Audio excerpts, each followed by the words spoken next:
morning, ladies and gentlemen, and welcome to World Travel Market 2022. And I have Fletch Brunelle from the Las Vegas Visitor and Convention Bureau. I think that's what you're still called. Yes, it is. So, Fletch, how are you doing? Doing excellent today. Thank you very much. Good. Fletch, I was in Vegas during IPW. I was one of the few people that made it across the Atlantic from the UK. Special dispensation from the president to go there. And it looked very crowded and very busy, and I'm assuming that must have been virtually all domestic. How is your international tourism recovering?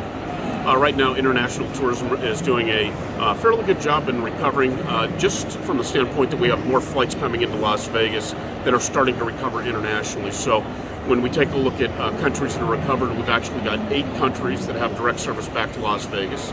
When we look at the UK in particular, we've got 2 flights per day from the UK from London, and that is with Virgin and BA. And they are running very good loads and yields, and things are going well there. We've also got Canada back, Mexico, South Korea, so doing extremely well in the destination. And are people in Vegas still happy to receive visitors? I mean, I know that it sounds a silly question, but there are some parts of America where, you know, they got used to the quiet of COVID and think, yeah, I don't mind this. Sure. Vegas is not like that, is it? No, we never got used to the quiet of COVID. So for us, it was how quickly can we reopen, and after being closed for 70 plus days, and we did reopen safely and staggered that pace. We've seen great recovery. Right now, when we take a look at Las Vegas visitation at Harry Reid International Airport, we actually are at record pace. 4 of the past 4 months have been record volume through Harry Reid. So we are very happy to see the overall domestic and international visitors returning to the destination. Those 70 days of closure must have caused almost mass panic, I would have think, in Vegas communities. But has it perversely put tourism and the importance of tourism, of course, economically, but also socially, in a stronger position? You know, people are actually saying, Sure. well, bloody hell, you know, we know what it's like without tourism, we don't want to go back there. Tourism has basically been over 30 to 35% of all of the employment in Las Vegas, so we understand the importance of it, and we welcome tourists from all walks of life. We are the place where it's adult freedom, and we know that people need to find their holidays and relaxation, so that's what Las Vegas is about. And also around the world, sustainability, climate change, all those sort of things have come to the fore. Vegas is not necessarily a destination that you would associate with sustainability. What is the reality, and what are the plans for that?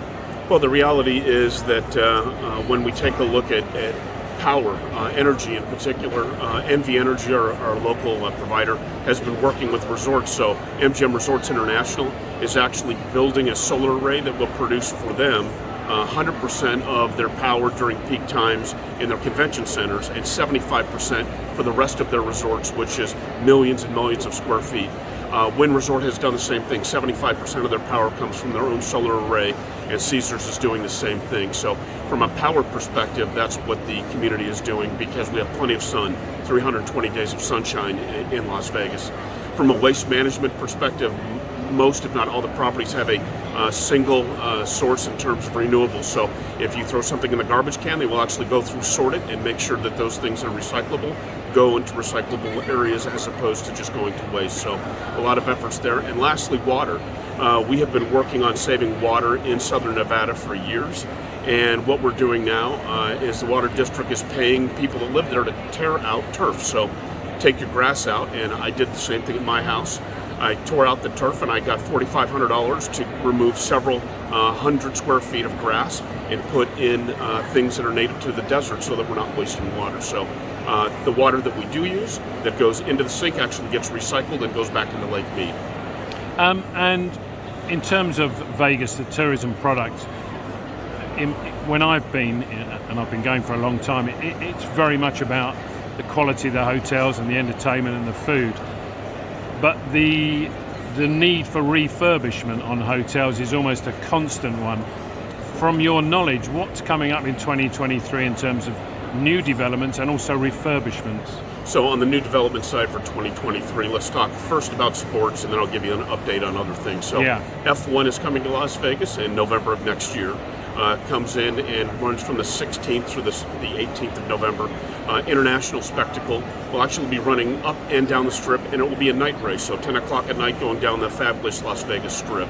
We've also got the NFL Super Bowl in February of 2024. So many sporting events that are coming up in the destination, and we've rebranded ourselves as the greatest arena on earth. When we think about other new things, MSG, Madison Square Garden, is building a Sphere right behind the Venetian. So that will be a 17,500 seat arena facility that you can go and see concerts and other events. And rumor on the street is that U2 will be opening that venue in September of next year.